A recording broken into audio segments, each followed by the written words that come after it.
Hello, welcome back to Math Time with Professor Prime, and I am your host as always, Professor Prime. And today we're going to talk about math in Star Wars Knights of the Old Republic, aka KOTOR, the classic action RPG from the early 2000s.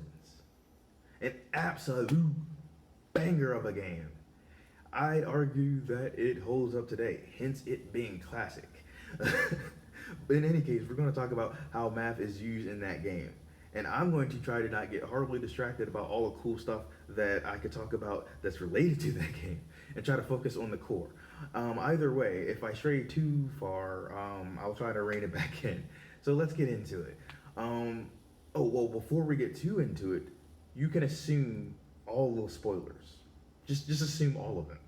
There are a few that I'm going to talk about that are light in nature that will work in terms of what I want to talk about within the video. There is a major one that I'm going to try to avoid because it is a genuine, awesome plot twist.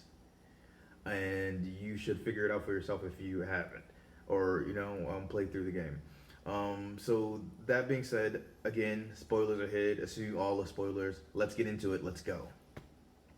So, Star Wars Knights of the Old Republic is an amazing game, and there's a lot of math in it on the surface and also behind the scenes.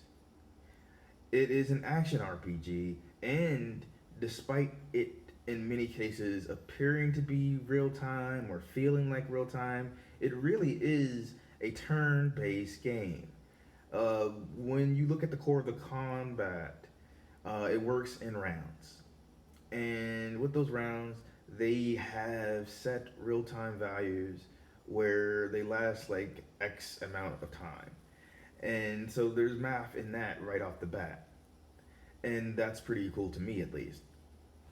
But to go further into it, when you start your game, there's a lot of math going on as you pick your character. So you pick your character, you pick your name, your gender, you pick your class, and your attributes, and you go from there. Now, when you're picking all the things, is math involved in each and every step, but it definitely comes through with the attributes because that's a little bit more visible to us. But your class affects your gameplay and how you grow, and there's some things that come with that too. Like you can play as soldier class, you could play as a scout class, you could play as a scoundrel class. I don't know why that's so amusing to me, but we're going to keep it rolling. I'm tired, but so I think I'd be amused either way, but I'm really feeling it today. Um, so in any case, you can pick your class. Like if you pick the soldier class, I'm not gonna lie to you, you're gonna be a beast in combat. You're gonna hit harder. You're gonna take less damage. If you pick the scout class, you're gonna be more balanced in terms of combat and stealth. And for scoundrel, you're gonna be better equipped in terms of stealth. Because even though there's a lot of action going on, there are times where you want to sneak past someone or get some other advantages that comes with that class. So you pick one of three classes, and you stick through that in your playthrough.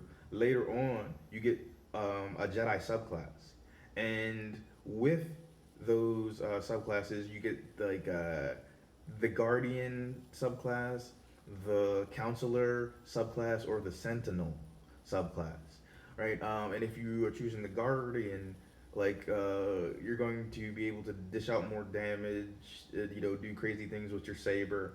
You're going to continue that combat train of being an absolute beast. So if you pair that with soldier, like I usually do, you're going to just be wrecking shop.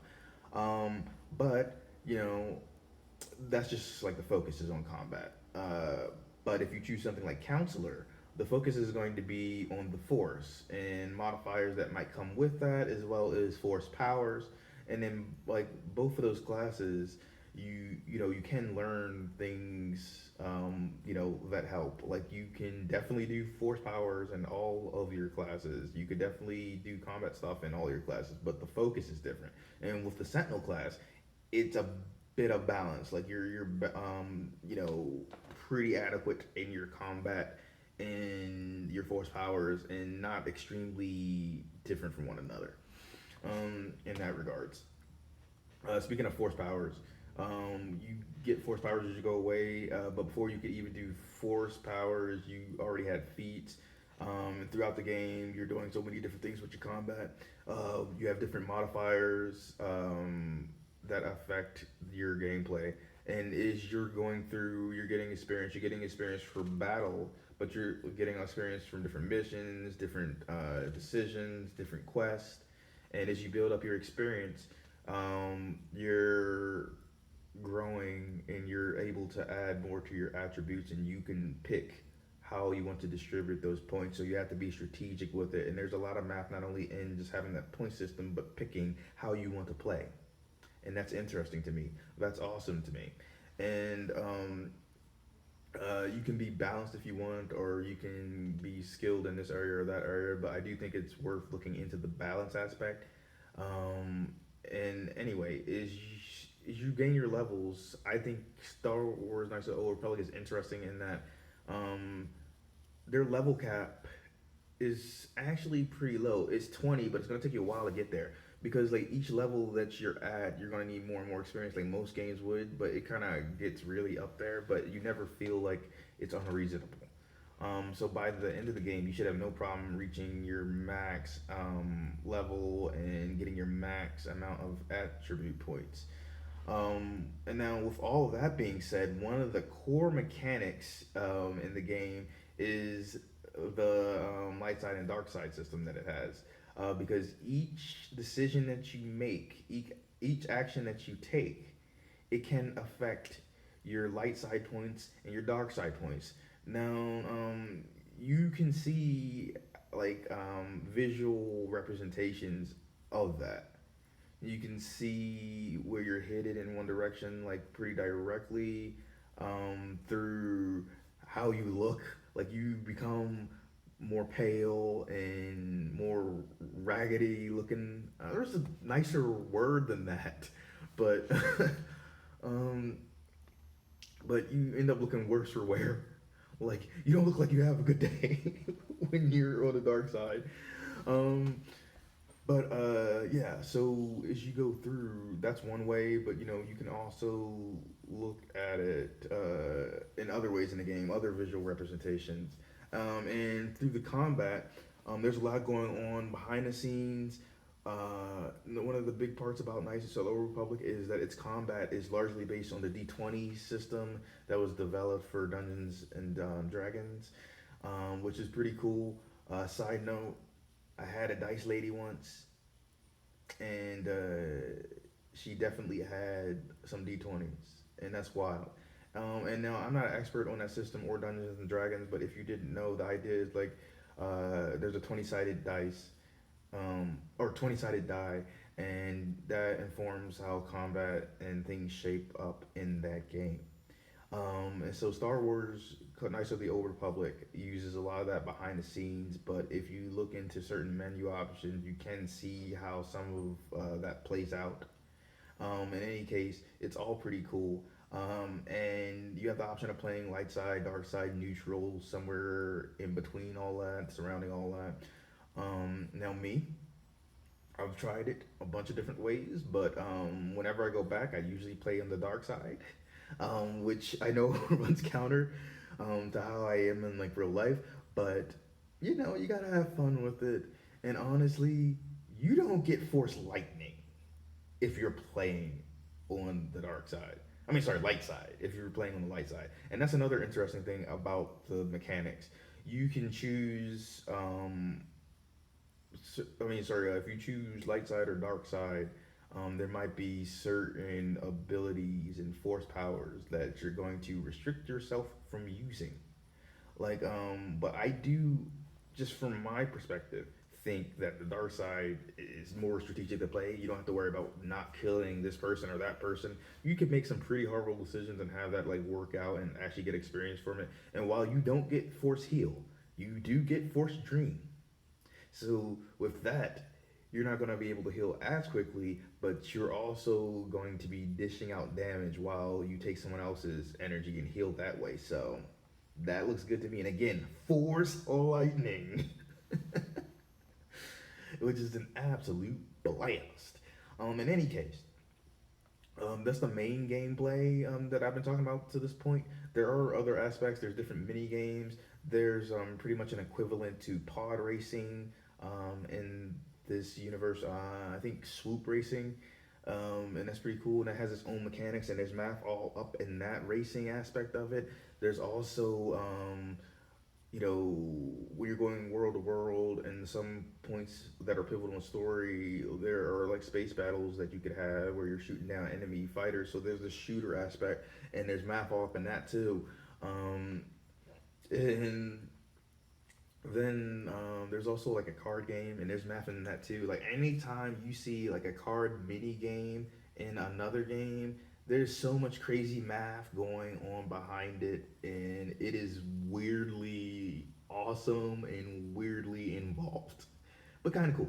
Um, so yeah, with Knights of the Old Republic is an absolute blast, and to kind of like go back with some of the gameplay, so you can choose your class, you can choose your subclass, you can distribute your attribute points, you can fight with a blaster, you can fight with lightsabers, and there's a lot of math and all that. Like there's a lot of math on the surface, there's a lot of math behind the scenes, and as you're going through the game, there's certain characters that you're going to meet that are going to be able to join your party.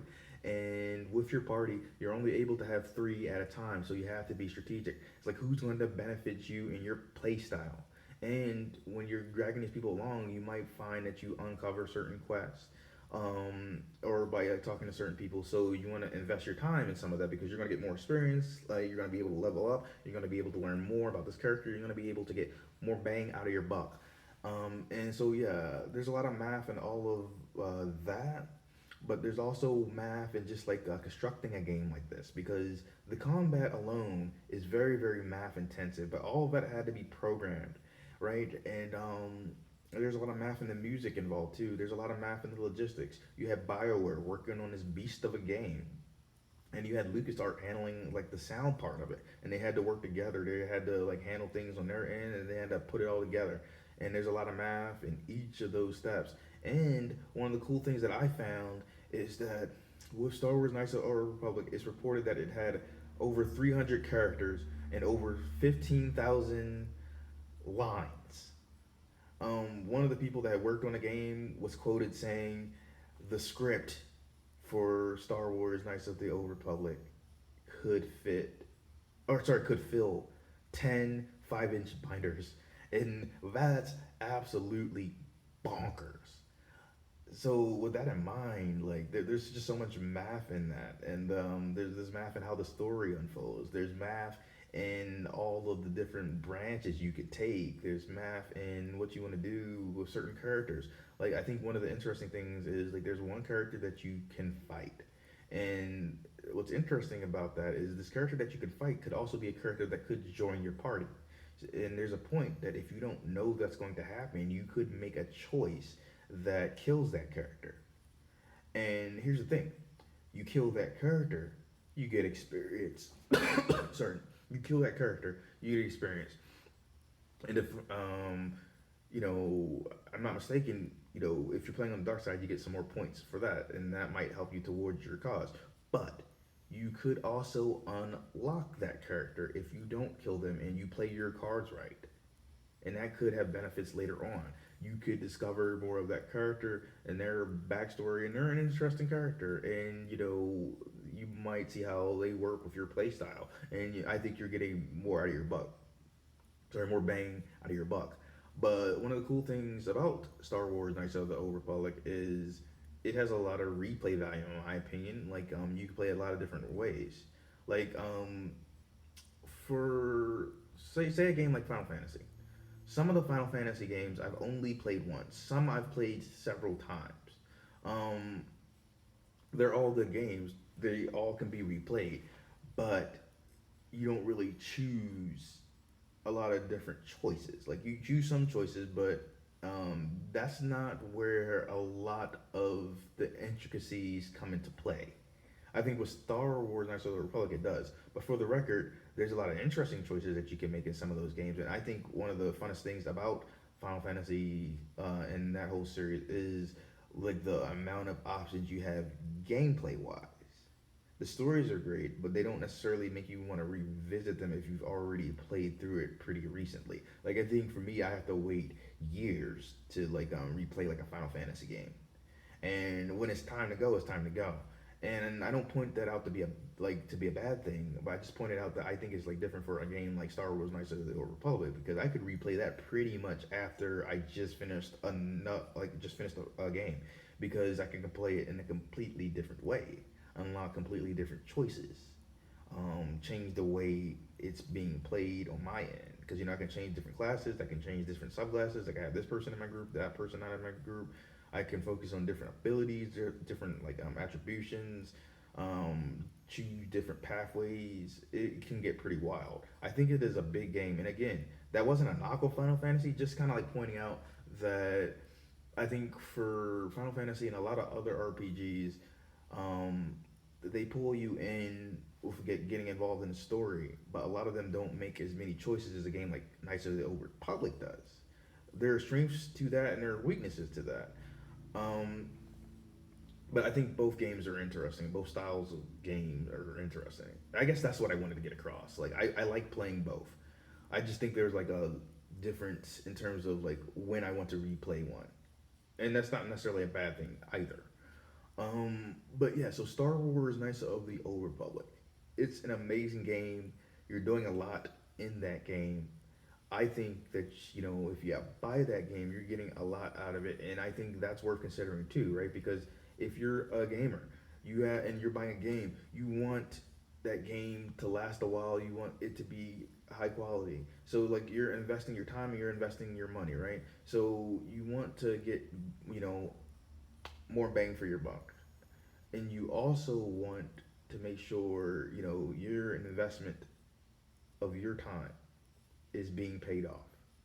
And so ideally, you get a game that has awesome length, or if it's not a long game in terms of length, then you want it to have a lot of replayability. And you want everything to be, of reasonable quality because you are investing your time, your energy, in your effort. And in the case of some games, your sanity. But, that's a completely different story, but it's worth looking at. But I bring all that up because there's so much math within the game when you're talking about Star Wars: Knights of the Old Republic. But there's so much math in its development, in its production. There's so much math in how you enjoy such a game as a gamer, and how we enjoy games as a whole. And there's also like a lot of resource management involved, and whether we realize it or not, that gets us thinking about things in some really different and cool ways, even if it's just like on a subconscious level. Because I feel like if you're just going along, it starts to get built in, and when you start to get aware that you're doing all this crazy resource management, you're doing a lot of quick math. Like you might not be writing things down, but you're doing the math. I think you start to awaken to something. You start being even more strategic. You start saving this item, that item, and you're selling this and keeping that, and trying to save some things for later if you think it might benefit you. And also with that resource management, there's a limit on space, right? So you have to be really, really cautious. If you were like me, though, you're a big fan of lightsabers, so you were definitely keeping more than one, and you were keeping different crystals, and you were prepared to go with this workbench, that workbench, make sure you're getting the different power ups. And that's like there was a lot of math in that because you had to consider the amount of space you had, but you wanted to also consider what this crystal or that crystal was doing for your lightsaber, right? Because there's like only so many slots that you can fill up. And some change color, some give really cool effects to the blade, some give power ups, and so you wanted to make sure you were getting the best. And the other thing, while I'm going on about all this, is looking at your equipment outside of weapons because different things give you different boosts and modifiers, and that's all worth considering. And there's a lot of math in all of it. I don't want this to go on forever, but I gotta say again, Star Wars: Knights of the Old Republic is an amazing game. It's an amazing game to play. It's also has an amazing story, and one of the best Star Wars stories out there, period. It did have a sequel, Knights of the Old Republic 2, that was developed by Obsidian, and honestly, it's a great game in its own right, and I think that's worth checking out if you did enjoy um, Knights of the Old Republic. I do think the player character you're playing is kind of suffers because they try to connect it to the first player character in the first game. Um, and it doesn't work in a way that makes you want to like the character that you're playing as, even though they're pretty much a blank slate. It does some cool stuff and it makes some awesome statements about the Force, and I think that's pretty cool. And then if you're still a fan of Knights of the Old Republic and that whole universe, um, something that's not exactly that, but related to all that is Star Wars: The Old Republic, and that's an MMO, and there's so much math in that, and that could be a video in itself. But when I do actually cover an MMO in this series, it's going to be Final Fantasy 14. That'll be the first, for sure. I'm not big on MMOs, but there's a lot to discuss with them that's pretty cool, and they can be cool within themselves. It's just like an even bigger investment than some other games, and that's saying something. And I don't mean that just like time wise. I mean that money wise too. But there are pluses and minuses with that. But I digress. My whole thing is like Star Wars: Knights of the Old Republic has a rich history, and there's still so much you can enjoy about it or that's related to it. And I hope that as we're going on with all this Star Wars material out there, that we get further and further away from the Skywalker saga. Because even though I thoroughly enjoyed it, I'm a huge Star Wars fan. Like for me, I've enjoyed a lot of media, Star Wars media, and a lot of like different books and games that explore different times, and it's just like there's a rich tapestry of material to choose from that you can choose as inspiration or you can do your own thing. So I want to see them go far back into the past, like Knights of the Old Republic, or far into the future, and see what they do. Um, but either way, you didn't come here for that part, I imagine. But I wanted to share that with you because I do have some opinions on, what Star Wars is doing right now. I don't hate what it's doing. I do want to see some different stuff too. But I've been enjoying the ride either way. But I'm all for enjoying it just a little bit more. Either way, I got my lightsabers and that's awesome. Yeah. Whew. In any case, I will see you in the next video. Professor Prime out.